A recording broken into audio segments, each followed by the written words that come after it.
जगाला कारण कोण आहे? माया. जगाच्या करता आपल्याला ब्रह्मस्वरूपाच्या ठिकाणी माया काय करावी लागते? मानावे लागते. त्याशिवाय जगताची सिद्धी होत नाही. आहे काय? केवळ ब्रह्मापासून जगत उत्पन्न होत नाही. मग काय मानावं लागतं? मग माया उपाधी लागला म्हणजे त्या चैतन्याला ईश्वर असं म्हणतात. माया विशिष्ट चैतन्य म्हणजे ईश्वर.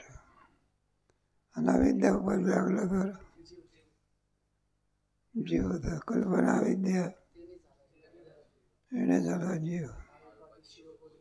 मायापादी शिव. आता त्याच्यावरती शंका केली आहे. मला ईश्वर जीव जगाचं काय होऊ शकत नाही, त्याच्यापासून उत्पत्ती होऊ शकत नाही. कारण जीवेश्वर जीव आणि ईश्वरी मायेचं काय कार्य आहे.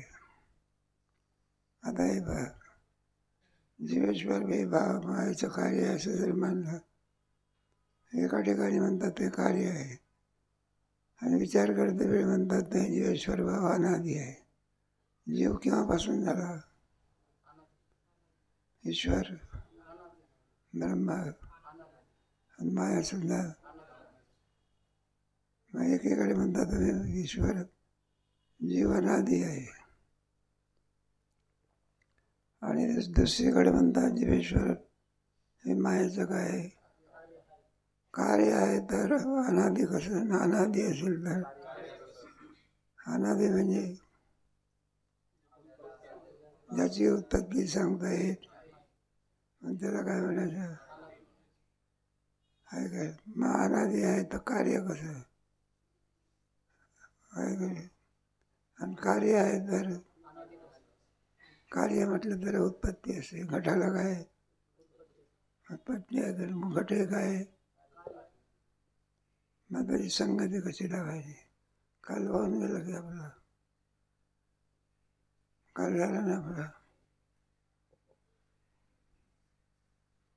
थोडक्यामध्ये लक्षात घ्या. हे बघ, मेना मायेशिवाय जीवेश्वराची सिद्धी होऊ शकत नाही. मायेच्या अधीन आहे. कोणाच्या अधीन आहे? माया असेल तर जीवेश्वर भाव आणि माया नसेल तर आता आपले वेदांत आहे, आपले पाठ आहे, नाही तर ग्रामीण दृष्टांत असतात. हे बघ, मुलाच्या करता अगोदर त्याच्या आईची सिद्धी पाहिजे. कोण पाहिजे? आईच नसेल तर मुलाला कुठून? मग त्याच्याकरता अगोदर कोण मानली पाहिजे? आहे का? जर आई असेल तर मुलाची सिद्धी. त्याप्रमाणे माया असेल तर ईश्वराची सिद्धी, जीवाची नाही तर जीवेश्वर भाव सिद्ध. म्हणजे कोणाच्या अधीन आहे? मायेच्या आहे. म्हणून त्याला काय म्हटलेलं आहे? कार्य म्हटलेलं आहे. एरवी स्वरूपाने ते कसे आहे? अनादि आहे. त्याचा आधी सांगता येत. तुम्हाला गेलं की नाही, तुम्हाला 6वा तरंग जायचं आहे, त्याचा विचार आहे का? ईश्वराची उत्पत्ती सांगता येत नाही. तो ईश्वर कसा आहे त्याचा अधिक वर्णन 6व्या तरंगामध्ये भरपूर केलेलं आहे. इथे सुद्धा 5व्या तरंगामध्ये सुद्धा त्याचं वर्णन आहे. म्हणून आम्ही ज्या जीवेश्वर भावाला अनादि आणि कार्य म्हटलेलं आहे ते ईश्वर मायेच्या अधीन आहे. म्हणून कोणाच्या? माया असेल तर जीवेश्वराची भाव कार्यकारण भाव नाही त्याच्या. कोणता कार्यकारण भाव? म्हणजे घटा मातीचं काय? कुंभार कोण आहे? निमित्त कार्यकारण भाव लागेल. तसा कार्यकारण नाही भाव आहे. एखादं गाय आणि वासरू आहे, याच्यात कार्यकारण भाव आहे. काय? वासराची गाय काय? वासरू कोण आहे? असा कार्यकारण काय आहे, तसाच याच्यामध्ये कार्यकारण भाव नाही. मायेपासून ईश्वर होतो म्हणजे खरोखरच माया आहे आणि त्याच्यापासून काय होतं असं मानायचं नाही. जीवेश्वर भावाला प्राप्त होते. कोणत्या भावाला? माया उपाधी लागली म्हणजे ते चैतन्य कोणत्या भावाला प्राप्त होते? आहे का? घटोपाधी लागली म्हणजे घटाभाव. मठोपाधी लागली तर सगळं असलं पाहिजे. आणि कोणतीच उपाधी नसेल तर कोणतीच उपाधी नाही ब्रह्मा. माया उपाधी लागली ईश्वर, अविद्या उपाधी लागली.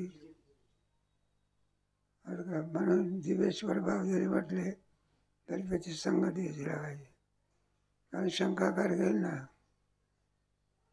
जर ईश्वर कोणाचं कार्य आहे, मायेचं कार्य आहे, मग काय झालं? उत्पत्ती आली. आहे का नाही? बरं अनादी म्हटलं तर उत्पत्ती नाही. मग उत्पत्ती आहे तर अनादी कसं? अनादी असेल तर ग्रामीण दृष्टांत. मुलगा आहे तर ब्रह्मचारी कसा? ब्रह्मचारी आहे तर अरे एक तरी एखादा पोरगा म्हणाला का मी मुका आहे. काय म्हणतो तो? अरे मुका आहे तर बोलतो कसा? बोलतो तर मी काय म्हणतो तो, हा मी गरीब आहे समज मान्य आहे. काय मान्य आहे? मी गरीब आहे म्हणणं काय आहे? पण मी मुका आहे म्हणणं शहाणा मनुष्य काय म्हणे? मूर्ख आहे म्हणे. अरे मुका आहे तर बोलतो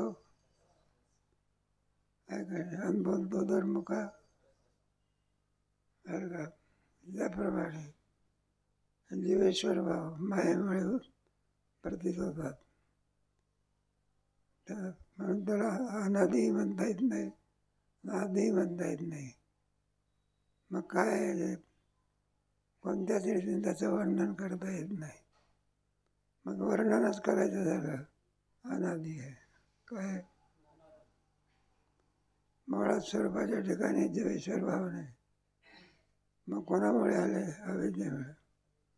तुम्ही ते पंचदशी वाचाल ना, पहिल्या प्रकरणामध्ये पहा. जीवभाव कसा आला? अनुभव मायाबिंब वशीकृत्य तामस्यात ईश्वरा अविद्यावशकजन्या तामस्यात जीवा. अविद्येचा उपाधी लागल्यामुळे त्याला जीव मिळायचा आणि मायेचा उपाधी लागल्यामुळे त्याला काय मिळायचं? आणि हा ईश्वर जगाला कारणीभूत आहे. तो ईश्वर कसा आहे त्याचं वर्णन आहे. मायेची एकच नाव आणि 2-4 नाव आहे. माया, पडे शक्ती, पडे अविद्या, अज्ञान. नाही का? माया का म्हणतात? नाही ते दाखवते मग त्याला काय मिळायचं? मनुष्य एकटा झोपलेला असतो. स्वप्नामध्ये काय दिसेल काही सांगता येत. स्वप्नातली झोपेतली माया आपल्याला काय दाखवते? कुठली माया? झोपेतली माया आहे. आपल्याला झोप लागली, अज्ञान आला का नाही? ते अज्ञान नसलेलं स्वप्न काय करते? जीवाची माया झाली. कोणाची? आणि पुन्हा जागा झाला तर स्वप्नातून काय झाला? माया का स्वप्नातलं? मग कोणी दाखवलं? जीवाची निद्रा. कोणाची? जशी जीवाची निद्रा आपल्याला स्वप्न दाखवते, त्याप्रमाणे ईश्वराची निद्रा सुद्धा काय दाखवते? जग दाखवते. जागा झाला तर स्वप्नातले पदार्थ काय होतात? तसा जागा झाला तर या निशा नाही का? या निशा सर्वभूतानां यस्यां जागृते सा पश्यतो म्हणे. जसं हे आपल्याला पडलेलं स्वप्न जसं आणखी मिथ्या आहे, त्याप्रमाणे जगत संध्या काय आहे असं आहे. स्वप्नातून जागा झालं म्हणजे स्वप्नातले पदार्थ संपले. तसं स्वरूपातून जागा झाल्यानंतर जगत नावाची वस्तू काय झाली संपली. सगळ्या तरंगामध्ये तुम्हाला सांगा तिथं जगत बिगत काही नाही. मतलब परत नान्य करा की श्लोक पूर्ण.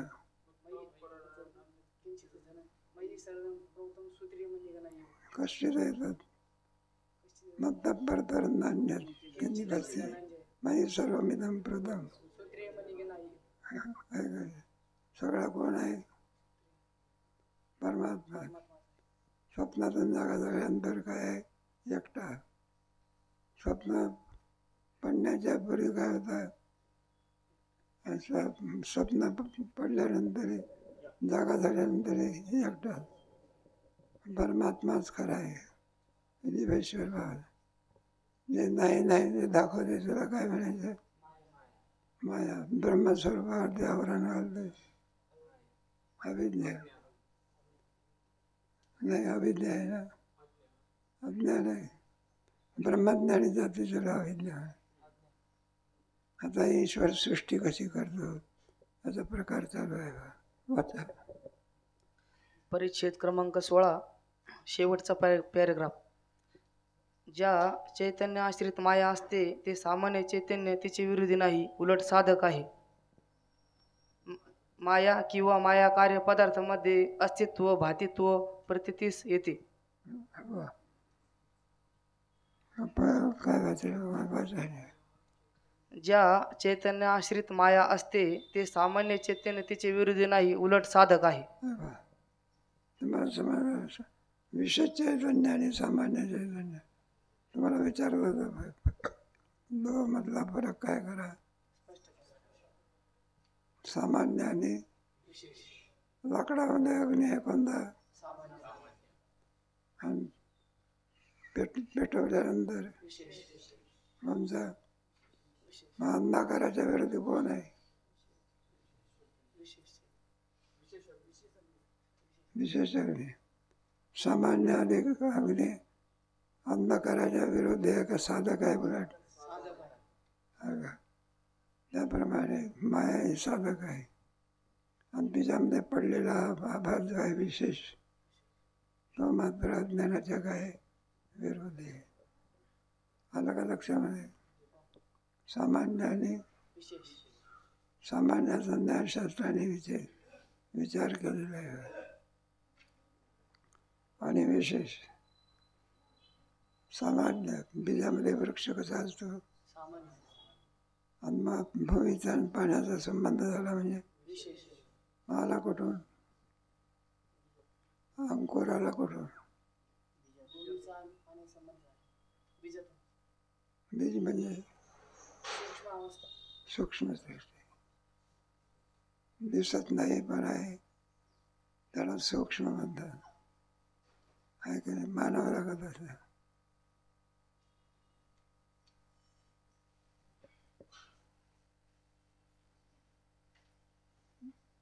नाही का म्हणजे सामान्य याच्या काय नाही विरोधी नाही.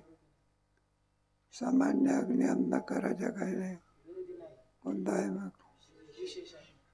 तसं सामान्य चैतन्य हे अज्ञानाच्या काय नाही मग कोणतं चैतन्य विशेष चैतन्य. पुढे माया किंवा माया कार्य पदार्थांमध्ये अस्तित्व भातित्व प्रतीतीस येते ते शुद्ध चैतन्याचे आहे म्हणून साधक आहे. माया कोणाच्या आश्रयावर आहे. अरे चित्र कोणाच्या आश्रयावर आहे. सुगंध कोणाच्या आश्रयावर आहे. सुगंध कोणाच्या आश्रयावर आहे आणि आवाज हे असं मारलं तर निघते का आवाज. मग कोणाच्या आश्रित असेल तसं माया कोणाच्या आश्रित आहे. आश्रय लागतो ना.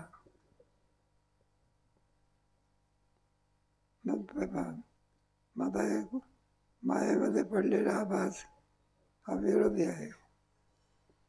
आणि कोण विरोधी आहे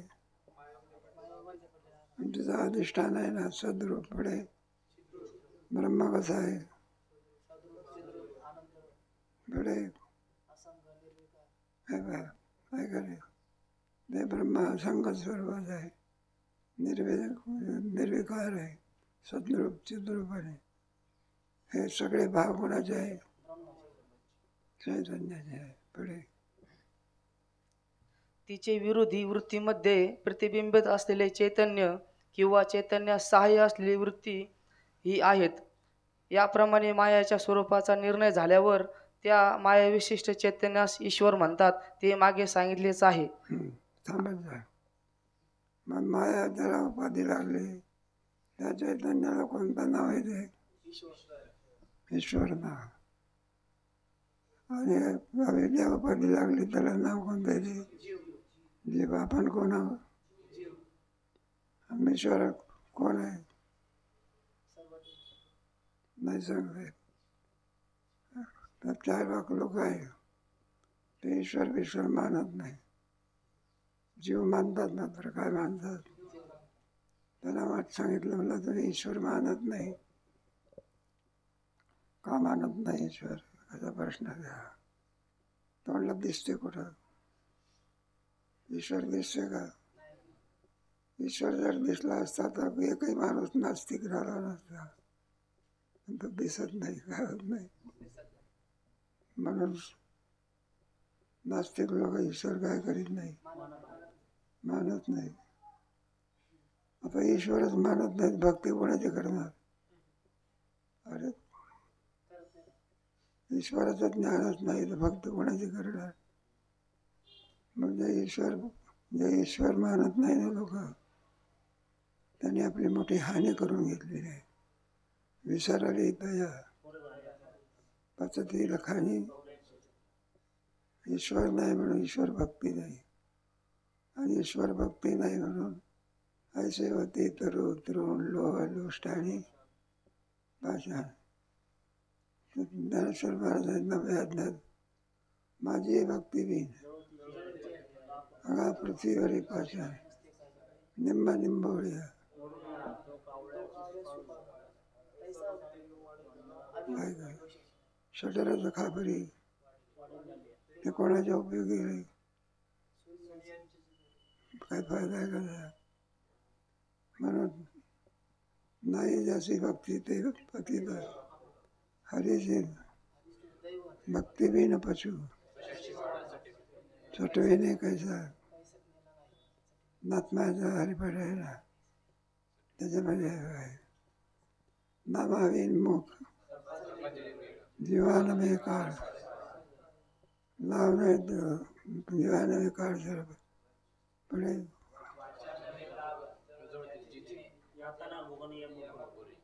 म्हणजे आपण भोगले. ईश्वर मानत नाही ना त्यांची हानी आहे का? देवभाव जातो. कोणता भाव? मनुष्य भाव जातो. पाप कर्मामुळे पशुपक्ष्याचा भाव काय होतो? जळव त्याची जिने नाही का? म्हणून तात्पर्य कशा करतात? ईश्वर काय केला पाहिजे? ज्ञानेश्वर महाराजांनी प्रार्थना केली ना ईश्वर निष्ठाची. हे ईश्वर मानत नाही ते लोक भेटून काय उपयोग आहे? कामापुरतं बरं आहे ते. कोणत्यापुरतं? कामापुरतं मान द्यायचा. आणि एखादा सप्ताह करायचा असेल देणगीची काय असते? जरी तो ईश्वर मानत नाही तरी सांगा बा तुम्ही एवढे ईश्वरी भक्त आहे. ईश्वर काय करीत नाही तो बरोबर देणगी पाहिजे ना. मग आपण म्हणावं फार ईश्वर भक्त आहात. तुमच्या घराण्यामध्ये काय चालत आलेली आहे? परंपरा नाही वारी चालत आली. त्याला वारी म्हणजे काय हे माहिती नाही. व्यवहारा करता मान द्यावा पण परवार्थामध्ये त्याला कवडीची काय नाही. म्हटलं भक्ती वे न माणूस म्हटलं का पशु म्हटलं? भक्ती वे न पशु सर्वस्व विने कैसा. आहे का? असं मनुष्यपणा तरी साधी नाही तरी हीन, पशु तरी बरा आहे. नाही काय माणसाला हे आहे बघा, माणसापेक्षा पशुला सुद्धा किंमत दिली आहे. माणसं जशी चोरी करतात तसं पशु चोरी करतं का? आणि माणूस काय करतो? मग पशु कुठे चोरी करते का? मग माणसापेक्षा पशु काय आहे? मानावं लागेल आपल्याला. पशु कुठे लबाड बोलते का? नाहीतरी हीन पशु तरी लोक अडाणी लोकांचे आहे. तो बिचारा कोणाचं काही करीत नाही, काही नाही, कोणाचा द्वेष करत नाही, कोणाचा राग करीत नाही, तरी खाण्याकरता त्याच्यावर सुरी चालवल्याशिवाय कोणाकरता खाण्याकरता. ते राक्षस लोक असतात ना, कोण त्यांचा आहार कोणता असतो? माणसं काय. मग तसाच माणसाचा आहार पेपरात बघा, त्याच्यात मांसाहारी लोकांची यादी दिली होती देशाची. त्याच्यात भारताचे नाव आता. हिंदू धर्म असून सुद्धा मांसाहारी लोक आहे. कोणता धर्म? कोणते लोक आहे? हे हिंदू धर्माला लाज आहे ती काय आहे का नाही? घरामध्ये मांसाहारी बसणं म्हणजे त्या घराण्यामध्ये काय लाज आहे का नाही? जाऊ दे आपला. तेव्हा वारकरी असायचा, वारकऱ्याच्या घरी गाय असावी का कोंबडी असावी? गाय असावी का कोंबडी असावी? आम्ही एका ठिकाणी नत्तुबा वगैरे होते बा, आम्ही तिथं गेलो एका घरी. आता भाऊ आलेला म्हणून नाश्ता बिस्ता आमकडं, पण ते होतं त्याच्या घरी कोंबड्या होत्या. बुवांच्या होत्या कोंबड्या दिसून नये, म्हणून तरी काय केलं, खोक हे असते ना असं खोड त्याच्यामध्ये कोंबड्या भरल्या बघा. कोंबड्याची पिलं करून भरून कपड्याने काय केलं. मग आम्ही गेलो तिथे नत्तुबा वगैरे सगळे. नत्तुबा ते आपला नाश्ता करायला लागले का, तरी त्याच्यामध्ये खुडखुड वाजायचं. चला कोणतरी असे त्याच्यामध्ये एका कोंबडीनं ते खुडकाला छिद्र पाडलं, दणकन उडी मारली. ती नत्तुबाच्या त्याच्यावरूनच गेली. समजा वारकरी धर्मश्रेष्ठ आहे. पवित्र ते कुळ, पवित्र सोहळी, ज्याचा आवडता आहे. माझे पवित्र आहे का अपवित्र आहे? अरे माझे पवित्र आहे का अपवित्र? मग खाणारा काय पवित्र नाही का? जाऊ दे आपला विषय. इथं आला आहे म्हणून तुम्हाला थोडंसं. म्हणून ईश्वर जो मानत नाही त्याने आपली हानी करून घेतली. काय करून? पचतीला खाणी म्हणत ईश्वर मानला पाहिजे. ह्याची दान दे गा देवा, गुण गाईना. मग माणसाचं खरं धन कोणचं आहे? नरगे मुक्ती संत संग रे, गोडाभंग आहे. मग जाऊ द्या. मग ईश्वर सृष्टी करता, ईश्वर काय केला पाहिजे? बिना ईश्वराशिवाय सृष्टी होऊ शकत आपोआपच घडा होतो का? मग कुंभार काय केलं पाहिजे? नुसता कुंभार असून काय उपयोग आहे? आणखी काय पाहिजे? अरे आणखी काय पाहिजे? माती पाहिजे. किती कुंभार हुशार असला, माती नाही दिली तर. किती बाई हुशार असली, आचार्य हुशार असला, सुंदर बात करतो, काय कारल्याची भाजी गोड करतो, तर त्याला मटेरियल द्यावं लागतं ना. तसं आहे मटेरियल म्हणजे कोणतं? माया. म्हणजे सर्व सृष्टी मायिक आहे. ईश्वर स्वरूपामध्ये असलेली माया तिच्यापासून जगाची उत्पत्ती होते.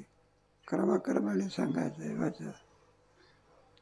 आणि तो सर्वज्ञ ईश्वरच जगाचे कारण आहे. उपादान व निमित्त या भेदाने कारण दोन प्रकारचे आहे. हे पहा, उपादान भेदाने काय आहे? उपादान म्हणजे घटाचं उपादान कोण आहे? निमित्त कारण.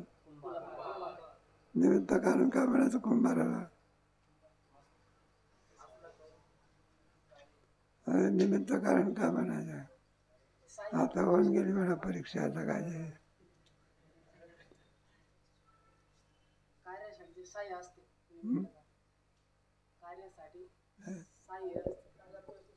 अरे हे पहा, कुंभार का म्हणावा लागतो? स्वभावाला माती घटाचा आकार होत स्वभावाचा करणार आहे. म्हणजे अर्थी जो आकार दिसतो तो चेतनाचा आहे. कोणाचा? घटाच्या ठिकाणी असणारा आकार दिसतो तो मातीचा आहे का घटाचा आहे? मातीचा कुठे आकार आहे? अरे माती आहे. त्याला आकार देणारा कोणाचा लागतो? कुंभार काय केलं पाहिजे? कारण आकार मातीच्या ठिकाणी घट रूपाने आकार दिसतो तो मातीचा आहे का? ज्या अर्थी मोटार स्टेशनवर सांगते त्या अर्थी ड्रायव्हर काय केला पाहिजे? ज्या अर्थी कणकेची चपाती दिसते त्या अर्थी कुशलबाई काय केली पाहिजे? तसा ईश्वर काय केला पाहिजे?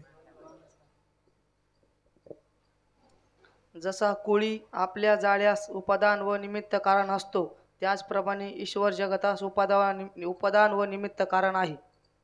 म्हणजे ईश्वर दोन्ही कारण आहे. उपादान कारण आहे आणखी काय आहे? उपादान कारण कसं आहे? माया ही उपादान कारण आहे. कोण? आणि निमित्त कारण कसं आहे? निमित्त कारण म्हणजे एक कोळ्याचा दृष्टांत दिला आहे. किडा असतो का नाही, मग तो किडा तुमचे धरण्याकरता काय करतो? किडा असतो कातणीचा आणि तो परत जाळ तयार करतो. चौथ्या तरंगात दिलं तुम्हाला बरोबर. तो का एकाम्या जागेत काय करतो? जाळं कशाचं उत्पन्न करतो? जाळ्याचं. विणणार आहे कोण? जाळ आहे कोणाचं आहे? जाळ आहे उपादान कारण. आणि विणणारा किडा कोण आहे? त्याला अभिन्न निमित्त उपादान मिळालं. दोन्ही किडाच आहे. उपादान कारण कोण आहे? किडा. आणि निमित्त कारण कोण आहे? किडा. तसा ईश्वर माया या रूपाने उपादान कारण आहे आणि त्याच्यामध्ये पडलेला आभास त्या रूपाने निमित्त कारण आहे. त्याला वेदांतामध्ये अभिन्न निमित्त उपादान कारण आहे. काय म्हणायचं? सृष्टी कोण करते? जीव करते का? जीव फक्त आपलं कर्म भोगण्याकरता आलेला आहे.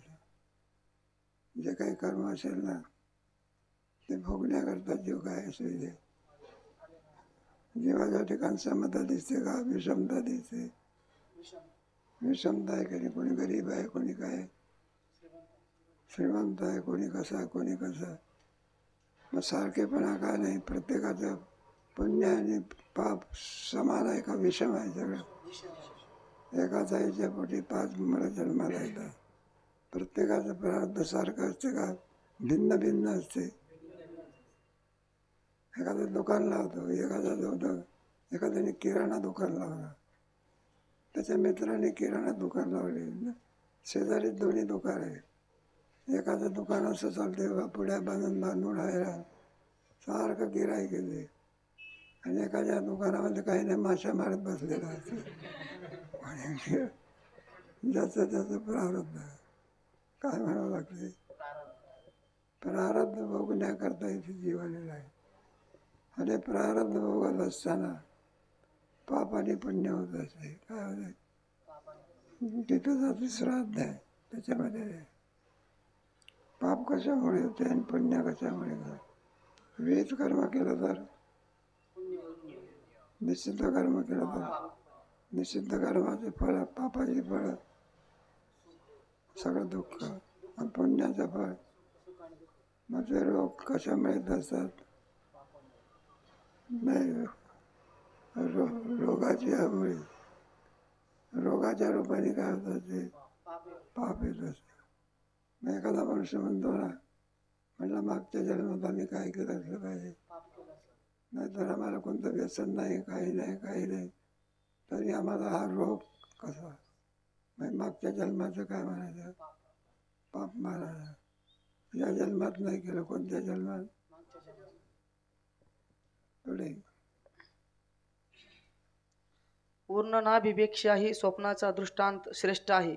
स्वप्नातील पदार्थास उपादान कारण साक्षी चैतन्य आश्रित अज्ञान आहे आणि निमित्त कारण चैतन्य आहे. त्याचप्रमाणे ईश्वर सृष्टी करतो. हे पहा, स्वप्नाचा दृष्टांत. स्वप्नामध्ये आपण जे पदार्थ पाहतो आहे की नाही, त्याला कारण कोण आहे? माया, स्वप्नातली माया. आणि त्या मायेमध्ये पडलेला आभार. कोणत्याही कार्याला दोन कारण असाव्या, एक उपादान कारण, दुसरं निमित्त कारण. त्याशिवाय कार्य असू शकत कोणत्याही कार्यामध्ये. एखादी भिंत दिसली, उपादान कारण वीट, आणि त्याच्यातला रचणारा कोण? बांधणार. दोन काय केलं पाहिजे? मानावं लागत आहे. हे पाहिजे एखादा आता उदाहरणार्थ गाईच्या ठिकाणी आपल्याला शेण दिसून येते. उपादान कारण कोण आहे? गवत. निमित्त कारण कोण आहे? गाय. लावावं लागेल. तेव्हा दृष्टांत सांगितला जाता की कुणीतरी पाटलिंबाचा मोठा वाडा आणि एक आपली बाई, तिच्याकडे काही गुरंढोरं होती, ती घेऊन चालली आणि अंगणातून जात असताना म्हशीने काय केलं? आता तो म्हशीचा देहधर्म बरं का, दोन्ही केले बघा, दोन्ही देहधर्म. मग जिच्या अंगण होतं ती बाई म्हणायला लागली, म्हणला शेण कोणाचं आहे? बरं, जिची म्हैस होती ती म्हणायला लागली शेण कोणाचं आहे? बायाचं भांडण. बरेच मनुष्य म्हणायला लागले, बाबा हे बा अंगण कोणाचं आहे? माझं. अंगणात पडलेलं शेण कोणाचं आहे? दुसरी म्हणायला लागली, म्हैस कोणाची आहे? शेण कोणाचं आहे? तरच तर माणसाने काय उत्तर दिलं, मला बा शेण तुझंही नाही, शेण तुझंही नाही. मला कोणाचं आहे? म्हशीचं. म्हशीचं सुद्धा कुठं आहे म्हणून? खाल्लेलं गवताचं. कशाचं? अरे का, पण उपादान कारण काय पाहिजे? आणि दुसरं कोण? ईश्वर काय? मायेमुळे ईश्वर उपादान कारण आहे. आणि त्याच्यामध्ये पडलेला आभार, त्याच्यामुळे काय? त्याला भिन्न निमित्त उपादान कारण. तो ईश्वर जगताला उपादान कारणही आहे. पुन्हा कोणतं कारण आहे? दोन्ही कारण आहेत. आणि हा ईश्वर सृष्टी करतो. कोण? वाचा. परिच्छेद क्रमांक 17. सृष्टीस केवळ ईश्वर कारण नाही.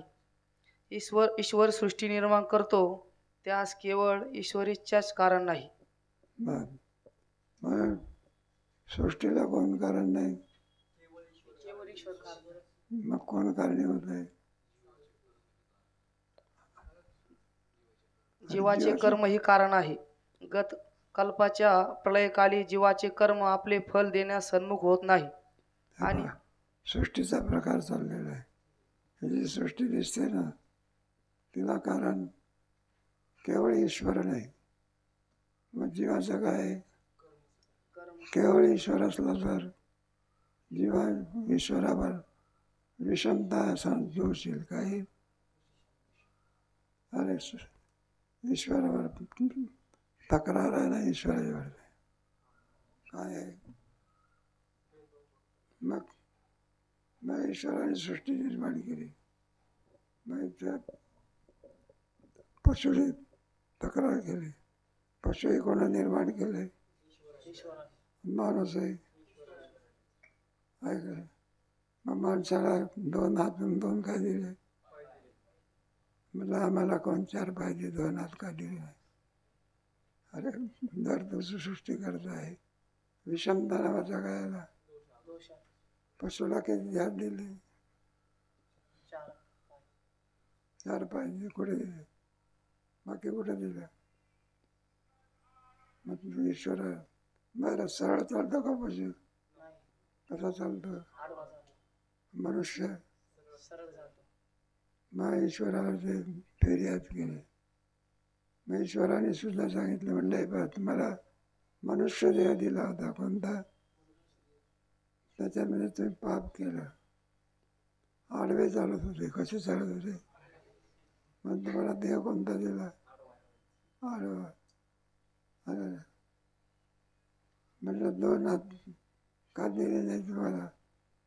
त्या हाताने ते पुण्य करण्याच्या ऐवजी काय केलं? म्हणून हात दिले नाही. जाऊ दे, सुंदर तक्रार आहे. पशुला कुठे लाज आहे का? माणसाला काय आहे? पशु कधी रडत असतो का? एखाद्या वासराला सांगितलं तुझी आई वारली, कोणाला सांगितलं? वासरू रडलं पाहिजे. माणसाला सांगू दे बरं, काय जोरजोरात रडतो. पशु हसत नाही. पशु कारण त्यांना रडणे इतकं हसणे इतकं का काही नाही. ज्ञान नाही, मंद ज्ञान आहे. काय? फक्त आवाज आहे. काय? त्याला बरं का अक्षराचं ज्ञान नाही त्याला. फक्त काय आहे? हुंबरतात फक्त. काय होतात? जाऊ दे, कशा काय? मग विषमता आली का नाही ईश्वराच्या ठिकाणी? मग आता ईश्वराच्या ठिकाणी विषमता काय नाही? तर ज्याचं जसं कर्म असेल त्याला अनुसरून आणि तो ईश्वर काय करतो? देह निर्माण करतो. हे सगळे देह असेच आहे का? ज्याचं जसं कर्म असेल. शासन नाही का जेल तयार करतो, तर जेलमध्ये खोल्या असतात. ज्याचा जसा गुन्हा असेल त्याप्रमाणे त्या खोलीत जावं लागतं. अति वाईट कृत्य केलं असेल तर अंधार कोठडी, त्याला सूर्याचं तर काही नाही. आणि एखाद्या माणसाचा खून केला असेल तर मग काय दिला नाही. त्याला विचारलं, म्हणलं का मला का फाशी देतात? त्याचा गुन्हा काय आहे? मग न्यायाधीशांचं तात्पर्य सृष्टी निर्माण करतो ईश्वर, त्याच्यामध्ये विषमता दिसून येते. त्याला कारण केवळ ईश्वर नाही, तुमचं पाप आणि पुण्य. आणखी काय आहे? आणि ज्यावेळी सन्मुख होते त्यावेळी जीवाच्या कर्मानुसार ईश्वर सृष्टीची रचना करतो. बाबा मग ईश्वर काय करतो? सृष्टीची कल्पना करतो. किती वाजले? 10 मिनिट आहे. बरं बरं, पुरा करू ना 2-3 महिने. बरं, जीव फलाच्या इच्छेने कर्म करतो. त्या कर्मानुसार उच्च नीच भोगाकरिता ईश्वर सृष्टीची रचना करतो. म्हणून ईश्वराचे ठिकाणी वैषम्य नैर्गुण्य नाही. पण शासन असते की नाही? मग शासन काय करतं? ज्याचं जसं पाप असेल त्याप्रमाणे शिक्षा देण्याकरता खोल्या तयार करतो. जेलमध्ये असते ना, मग जेलमध्ये कोणाला सक्त मजुरी, कोणाला अंधार कोठडी, कोणाला 4 महिने, कोणाला 2 महिने. त्यांना जेलमधून बाहेर येता येते का? मग एखाद्या माणसाचं लग्न असलं तर मोकळा असेल तर कुठे जातो? लग्नाला जातो. आणि जेलच्या माणसाला लग्नाला जाता येते का? बाहेर पडता येते का? हे कशाचं फळ आहे? त्याच्या कर्माचं. तसं ज्याचं जसं कर्म असेल त्याप्रमाणे ती फलं भोगायला. अति उग्रात बाप असेल तर त्याला सक्त मजुरीची काय देतात? ईश्वर. त्यांच्याकरता खाण्याकरता धान्य लागते ना, ते काय याच्यात होतं का? अशी कामं करावी. म्हणजे गुन्हेगार लोक असतात ना, त्याच्यामध्ये गुन्हेगार लोकांच्या ह्याच्यामध्ये ज्याच्या त्याच्या कर्माने मग पुढे पश्चाताप होणे काही उपयोग होत. एखाद्याला पश्चाताप होतो, सर्वांनाच होतो असं सांगता येत नाही. एखादा मनुष्य जेलमधून सुटून येतो, पुन्हा 2 दिवस नाही जात तर पुन्हा हातकड्या घालून कुठून येतात. अहो तुम्ही जेलमधून सुटून आले की पुन्हा हातकड्या घालून चालले, तो म्हणत असतं मग जेलशिवाय कर्मात, जेल तो हमारे ससुराल है.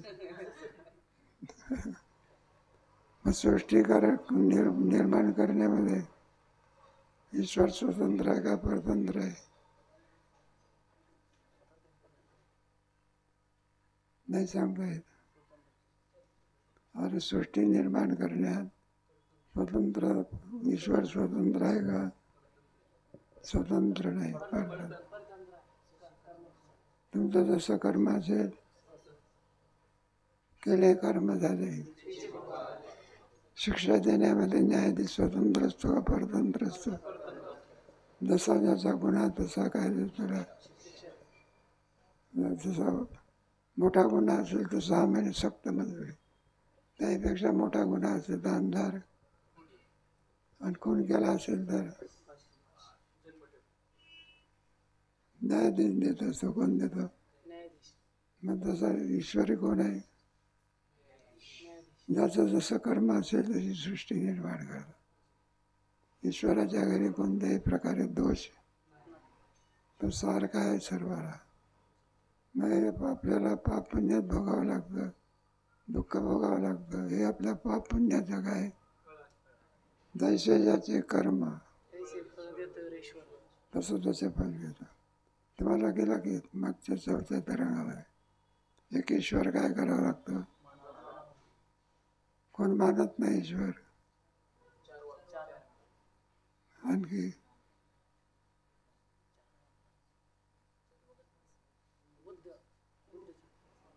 अरे मीमांसक मानत नाही, पूर्वमीमांसक ईश्वर मानत तरंगात आहे ना. तुमच्या 4थ्या तरंगामध्ये त्याला विचारलं ईश्वर का मानत नाही? कर्मच फळ देतो. कोण देतो? मग ईश्वर मानण्याची काही नाही. मग कर्मफळ द्यायचं तर लगेच कर्म झालं की काय मिळालं पाहिजे? लगेच कर्मफल मिळते का कालांतराने? मग ईश्वर काय केलं पाहिजे? पण हे प्रथम सृष्टीत कसे जमणार? कारण प्रथम सृष्टीत जीवाचे कर्म नाही आणि प्रथम सृष्टीतही उच्च नीच भाव असणारच. यामुळे प्रथम सृष्टीत ईश्वराचे ठिकाणी विषमता येणारच. पण हे म्हणणे बरोबर नाही, कारण संसार प्रवाह अनादी आहे. त्यात पूर्व सृष्टी उत्तरोत्तर सृष्टीला कारण आहे. आमकी सृष्टी प्रथम आहे असे म्हणता येणार नाही. म्हणून ईश्वराची ठिकाणी दोष नाही. सृष्टी आजचीच आहे का? अनंत काळापासून आहे. तुम्हाला बीज वृक्ष न्याय सांगितलं होता ना. बीज अगोदर का झाड अगोदर? झाड अगोदर म्हटलं तर बीजाशिवाय झाड आलं. बरं बीज अगोदर म्हटलं तर मग काय? अनादी आहे. काय तसे कर्म हे कसं आहे? अनादी आहे. त्याचा आधी सांगता येत नाही.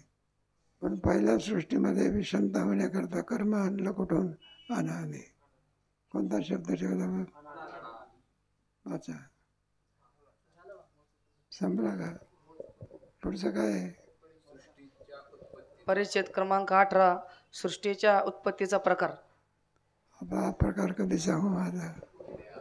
आता इथेच सांग.